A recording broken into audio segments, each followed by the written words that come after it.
Hello दोस्तों, आपने एक कहावत जरूर सुनी होगी कि कानून के हाथ बहुत लंबे होते हैं और इनसे बच पाना बहुत ही ज्यादा मुश्किल होता है। लेकिन हमारी इस दुनिया में कई ऐसे किलर्स रहे हैं जो कानून के चंगुल से बहुत दूर थे। पकड़ने की तो दूर की बात, आज तक पुलिस को ये पता भी नहीं चल पाया कि असल में ये लोग थे कौन। ऐसे ही एक किलर की स्टोरी आज की इस वीडियो में हम आपको बताने जा रहे हैं, जिसके खौफ से पूरे अमेरिका के लोग डरते थे। इस किलर को द जोडियाक किलर के नाम से बुलाया जाता था। वैसे तो हमारी इस दुनिया में हर किस्म के लोग रहते हैं, जिसमें कुछ सीरियल किलर्स भी होते हैं, पर हर किलर के मर्डर करने का तरीका अलग होता है। हम जिस किलर के बारे में बात कर रहे हैं उसके भी मर्डर करने का तरीका काफी अलग था। वो जब भी किसी का मर्डर करता, वो उससे पहले अमेरिकी मीडिया को इसकी जानकारी दे दिया करता था, लेकिन फिर भी पुलिस उसको आज तक पकड़ नहीं पाई। आखिर क्या राज है इस किलर का जो पुलिस इसको पकड़ने में नाकाम रही, और ये क्यों लोगों को मारता था, जानेंगे हम आज की इस वीडियो में। वीडियो शुरू करने से पहले जो भी लोग हमारे चैनल पे नए आए हैं, नीचे वाले सब्सक्राइब बटन को दबा के हमारे चैनल को सब्सक्राइब कर लीजिए। चलो स्टार्ट करते हैं आज की ये वीडियो।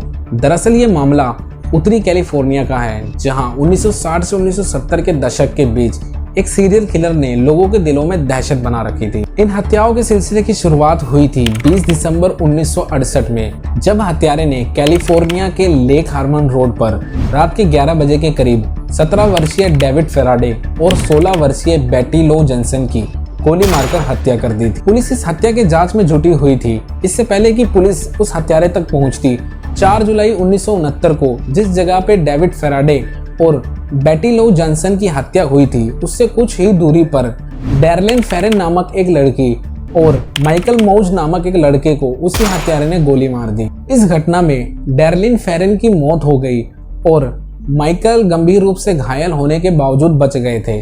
जोडियाक किलर हमेशा यंग कपल और टैक्सी ड्राइवर को ही निशाना बनाता था।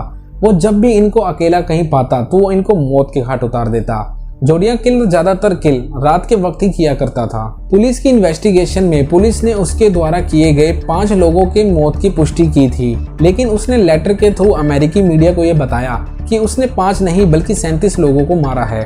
पुलिस के पास जोडियाक किलर के द्वारा किए गए हत्याओं में 7 लोगों के नाम शामिल थे, जिसमें 5 लोगों की तो मौत हो गई थी, बाकी 2 लोग उसमें बच गए थे। जिन 5 लोगों की मौत हुई थी उनके नाम थे 17 वर्षीय डेविड फेराडे, 16 वर्षीय बेटी लुई जॉनसन, 22 वर्षीय डैरिन फेरिन तथा 22 वर्षीय सेसिलिया शापर्ड और 29 वर्षीय पॉल टी स्टाइन शामिल थे। और जो 2 लोग इस हत्यारे के हमले में बच गए थे, उसमें माइकल मौज और ब्रायन हार्टनेल शामिल थे। इस किलर को पुलिस के दिमाग से खेलना बहुत ही अच्छा लगता था, इसीलिए किसी भी हत्या से पहले ये मर्डर हत्या कैसे और कब करेगा, इसकी सारी डिटेल एक पजल के द्वारा अमेरिकी मीडिया को देकर लोगों में दहशत फैलाता था। किलर चाहता था कि पूरे अमेरिका में उसके नाम के चर्चे हो और हर किसी के दिल में उसका खौफ। इस किलर ने अमेरिका के अच्छे से अच्छे ऑफिसर्स के पसीने छुड़वा दिए थे। अमेरिकी पुलिस का कहना था कि जोडियाक किलर नाम के द्वारा जो भी हत्या हो रही है उसके पीछे 2 हत्यारे शामिल थे। हत्या करने के बाद जांच एजेंसियों को गुमराह करने का काम किया करते थे। इस मामले में पुलिस ने जिस पहले आदमी को पकड़ा था उसका नाम था आर्थर ले मेलर।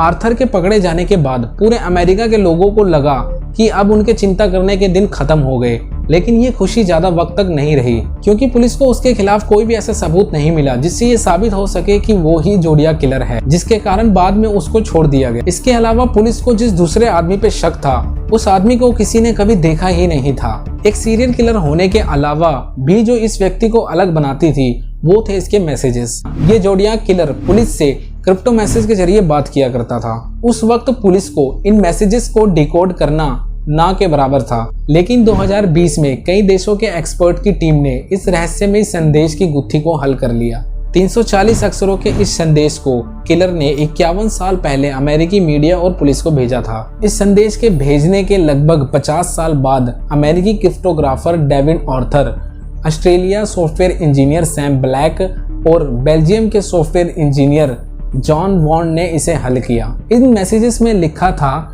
कि मुझे लोगों को मारना बहुत पसंद है और इसमें बहुत मजा आता है। यह जंगल में जंगली जानवरों का शिकार करने से भी ज्यादा मजेदार है, क्योंकि मनुष्य सभी जानवरों से सबसे खतरनाक जानवर है। किसी चीज को मारना मुझे बहुत ज्यादा रोमांचक अनुभव देता है। यह किसी लड़की के साथ मनमुटाव करने से भी ज्यादा बेहतर है। इसका सबसे अच्छा हिस्सा यह है कि जब मैं मरूंगा तो मैं स्वर्ग में पुनर्जन्म लूंगा और जिस किसी को भी मैंने मारा है वो सब मेरे गुलाम होंगे।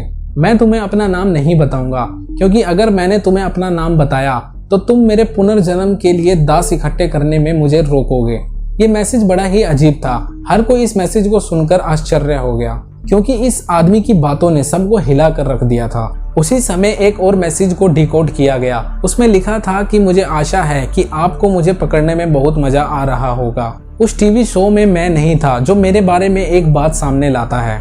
मैं गैस चैम्बर से नहीं डरता, क्योंकि ये मुझे और भी जल्दी स्वर्ग में भेज देगा, क्योंकि अब मेरे पास मेरे लिए स्वर्ग में काम करने के लिए पर्याप्त दास है। जहां स्वर्ग पहुंचने पर बाकी के पास कुछ भी नहीं है, इसलिए वो लोग मरने से डरते हैं। मैं मरने से नहीं डरता, क्योंकि मैं जानता हूँ मेरी नई जिंदगी पैराडाइज डेथ में बहुत ही आसान होगी। इस मैसेज को सुनने के बाद आप इस किलर की मानसिक स्थिति का अंदाजा लगा सकते हो कि ये किलर किसी साइको किलर से कम नहीं था। जब भी वो किसी मर्डर से पहले मीडिया को लेटर भेजता तो वो उसमें मीडिया और पुलिस को गालियां देता और उनका मजाक उड़ाता था। वो मीडिया को धमकाता और उनसे कहता कि अगर तुमने मेरे द्वारा भेजे गए लेटर को अपने अखबारों में नहीं छापा तो वो इसी तरह और भी लोगों की हत्याएं करता रहेगा, जिसके डर से मीडिया उसके भेजे गए लेटर्स को अखबारों में छापा करती थी। वो अमेरिका के 3 मेन अखबारों को ये लेटर भेजा करता था। इस सीरियल किलर को पकड़ने के चक्कर में अमेरिकी पुलिस ने कई लोगों की हत्याएं कर दी थी। इसके बावजूद भी मुख्य हत्यारा कभी भी पुलिस की गिरफ्त में नहीं आ पाया। किलर ने अपने लेटर में इस बात का जिक्र कई बार किया था कि पुलिस उसको पकड़ने ही वाली होती थी कि अचानक पुलिस की लापरवाही की वजह से वो हर बार पुलिस के चंगुल से निकल जाता था। उसने एक चिट्ठी में इस बात का दावा किया कि एक बार पुलिस उससे पूछताछ करने पहुंची तो उसने एक बंदूक वाले शख्स के बारे में झूठा बयान देकर पुलिस को उल्लू बना दिया, जिसके बाद ये किलर लेटर्स के द्वारा अक्सर पुलिस का मजाक उड़ाया करता था। जोडियाक किलर की लेटर्स की गुत्थी तो सुलझ गई, मगर आज भी ये अज्ञात किलर कौन था यह कोई नहीं जानता, और इसके हाथों मारे गए लोगों को ना तो इंसाफ मिल पाया और ना ही कभी मिल पाएगा। वीडियो अच्छी लगी हो तो वीडियो को लाइक जरूर कर देना, क्योंकि आपके एक लाइक से हमारे को बहुत मोटिवेशन मिलता है अपनी नेक्स्ट वीडियो में काम करने के लिए।